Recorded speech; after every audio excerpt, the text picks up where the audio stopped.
यह कहानी द्वारका नगरी की है, जहां भगवान कृष्ण अपनी रानी रुक्मिणी के साथ राज्य करते थे।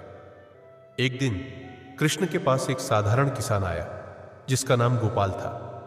गोपाल ने भगवान कृष्ण के दर्शन करने का संकल्प लिया था, लेकिन वह अपनी निर्धनता के कारण कुछ भी भेंट स्वरूप नहीं ला पाया।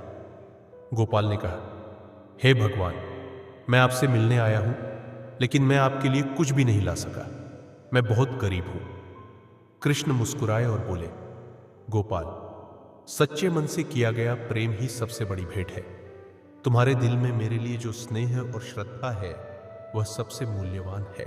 कृष्ण की यह बात सुनकर गोपाल की आंखों में आंसू आ गए। उसने अपनी पोटली से कुछ मुट्ठी भर चने निकाले और भगवान के चरणों में रख दिए।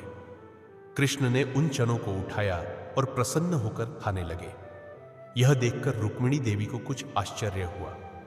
रुक्मिणी ने पूछा, प्रभु, ये साधारण चने क्या इतने स्वादिष्ट हैं कि आप इन्हें इतनी प्रसन्नता से खा रहे हैं?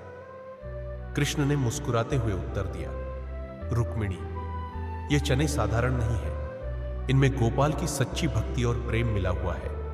ये प्रेम के चने हैं, जो किसी भी स्वर्ण या रत्न से अधिक मूल्यवान है। रुक्मिणी ने कृष्ण के वचन सुने और समझ गई कि सच्चे प्रेम और भक्ति का मूल्य किसी भी भौतिक वस्तु से अधिक होता है।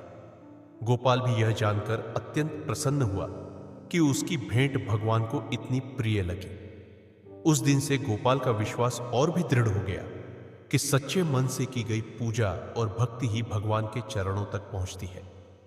इस प्रकार भगवान कृष्ण ने फिर से यह सिद्ध कर दिया कि उनकी भक्ति में कोई बड़ा या छोटा नहीं होता।